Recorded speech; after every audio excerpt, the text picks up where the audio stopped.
This is Optimal Health Daily, episode 412. Roll Out, Eating Well While on the Go, by Roger Lawson of rajlawfitness.com. And I'm Dr. Neil, your very own personal narrator. Welcome to a Tuesday edition of Optimal Health Daily.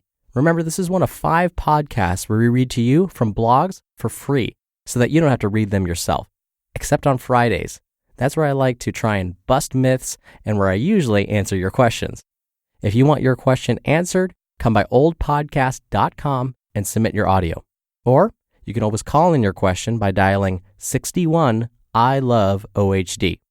And as a bonus, if you do submit a question, you get entered into small special raffles to win books on the first of every month. And let's start this post off with a quote. If you plan on being anything less than you are capable of being, you will probably be unhappy all the days of your life. Abraham Maslow. And with that, let's get to today's post and start optimizing your life.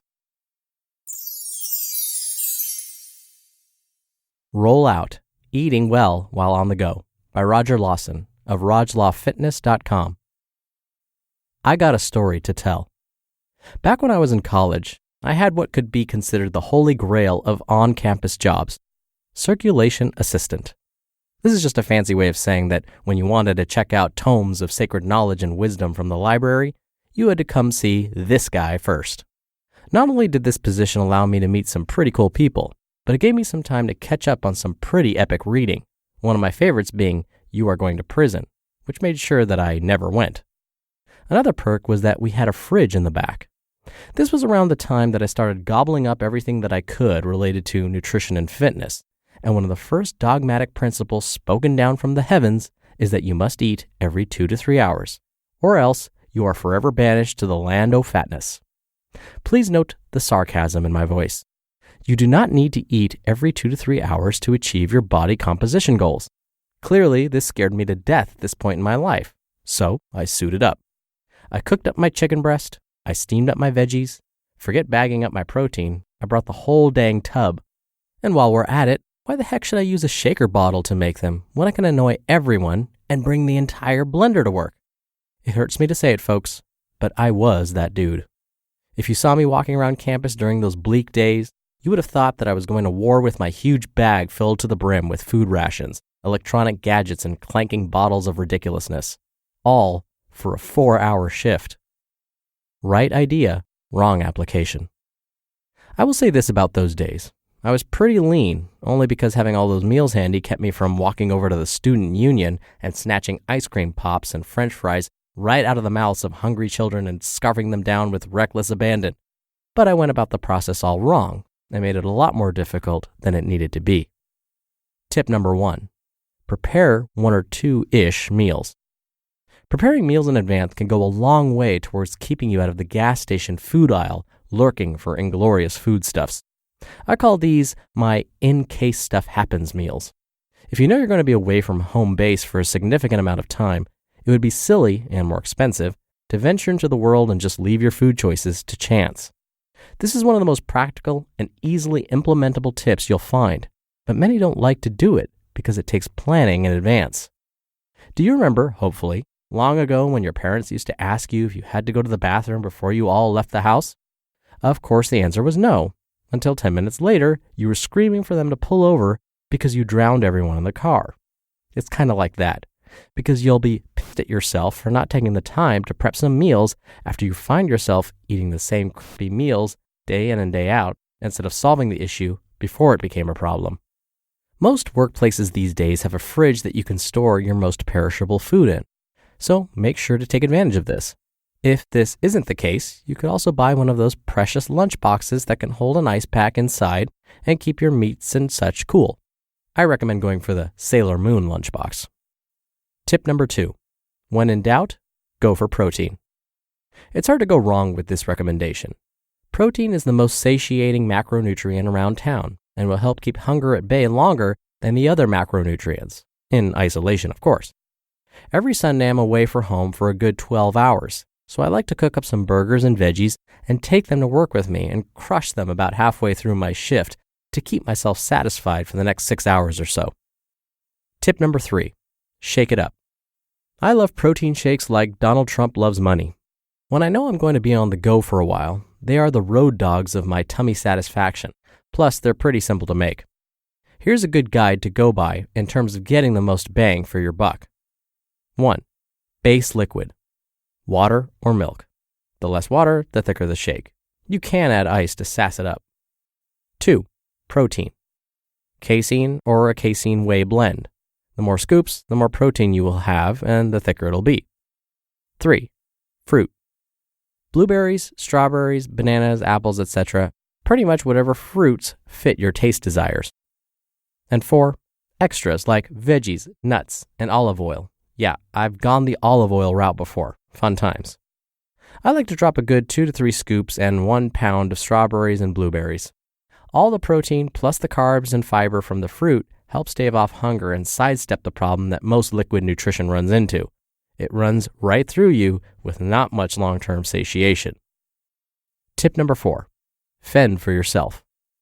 I like this one because once you do it and are successful, it takes all the excuses out of not being able to eat right while on the move. Today, you're not packing a single item in your lunchbox because you're living off the fat of the land, baby. Simply leave the house in the morning and plan to find all your meals outside of it, doing the best that you can with the options available to you. When you set out on this mission, your mind will automatically begin to search for options that satisfy your objectives, which are as follows.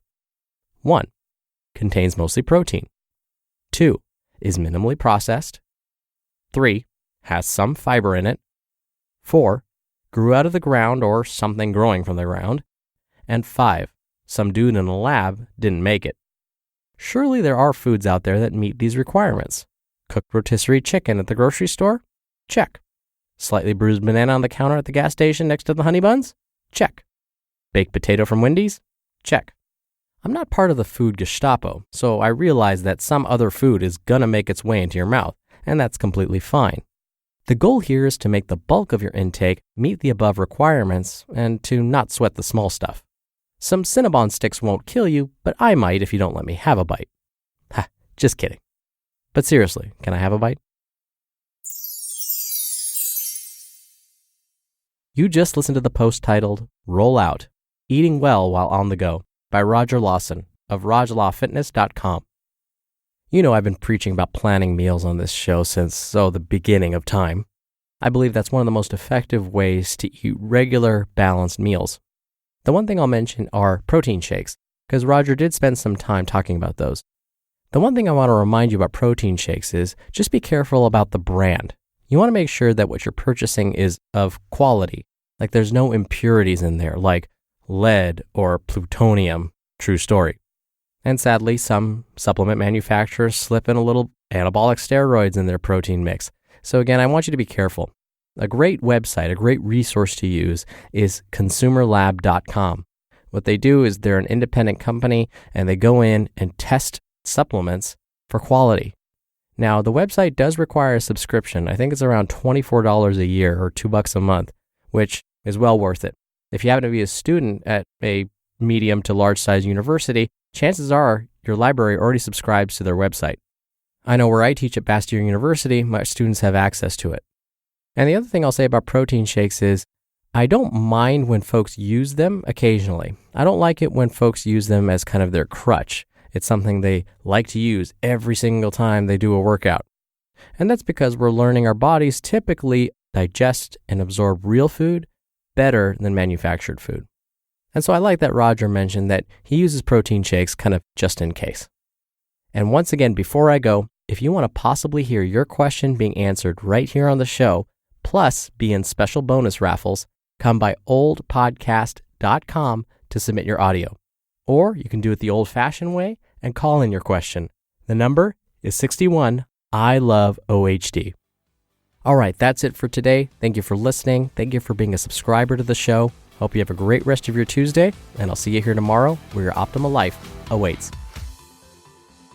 Hello, Life Optimizer. This is Justin Malik, creator and producer of this show and Optimal Living Daily, the brother podcast of this one. Literally, I'm Dr. Neil's brother.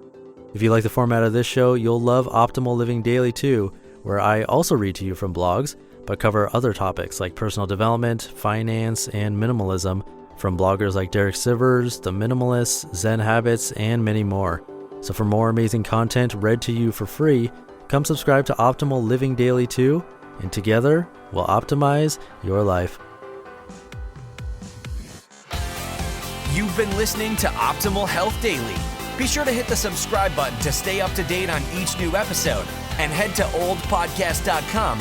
That's oldpodcast.com for a free gift, as well as more actionable tips and resources to help you maximize your potential. Thanks for joining us, and remember, your optimal life awaits.